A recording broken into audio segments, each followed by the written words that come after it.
I'm Victoria Wynn, founder of the Lies I Tell Myself project, here with good friend Cheryl, Snapp Connor, and mother, grandmother, entrepreneur, and contributor to Forbes. And I love going down the list, actually. It's such a varied list.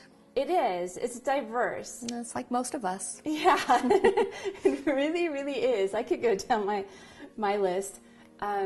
So I wanted to share something with you. Okay. I haven't prepped you at all for this conversation, but it was 2 years this August. So, of course, that's just a couple days from now. I made a decision that in everything that I do, meaning every little daily task throughout the day and weeks, I would follow my gut, my intuition 100%. Mm-hmm. I would tell the naysayer or the doubter, shut up. And I was still going to go through with whatever it was, as crazy as it was. It could be running through a grocery store aisle. I would just trust it. And at first I decided I was just going to start with 1 week. Like, could I get through a week of really listening, being that in tune to that inner voice, and then just doing it? You know, just walking up to a person that I might not know, but my gut is saying, do it. You need to meet this person. But I'm so scared or I feel shy or whatever, I would still do it. So that week has turned into, one of my... Has it served you well? Oh, my goodness. Yes. Has it ever let you down? No. And I was wondering your experience with intuition and what your beliefs are about following or not following. I mean, I have met people that say, that is a load of bull, Victoria. Mm-hmm. Load of bull, this intuition thing. So I'm actually curious how you feel about that, if you have an inner voice that you follow.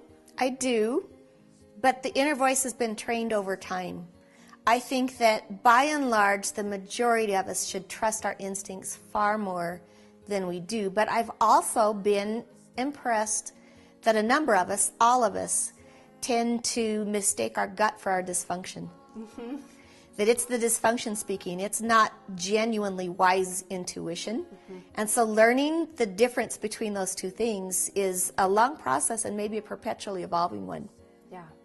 Sometimes I, in fact, know people who use the gut as their highest law, and that highest law is basically a narcissist. Saying, I'm trusting my instinct, this is how it is. No discussion, no deliberation.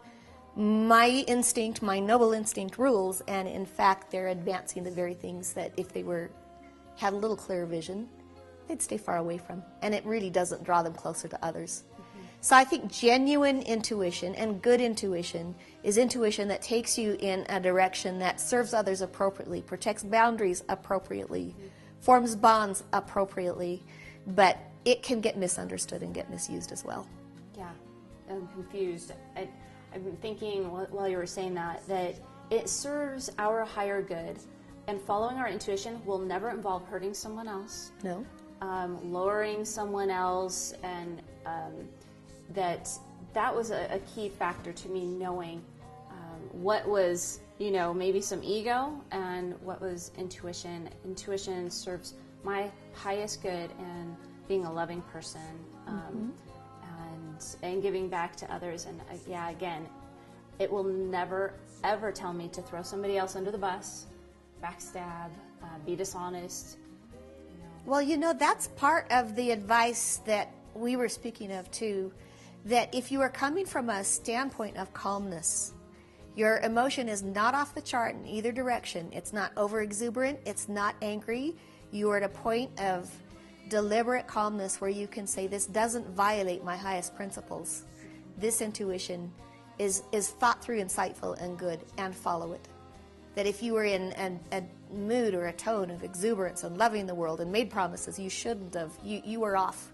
You were off your equilibrium. Same thing, if your temper's calling the shots, you've already given away half of your playing cards. You're just reacting, you're not acting. I agree. Thank you. Thank you. For sharing that.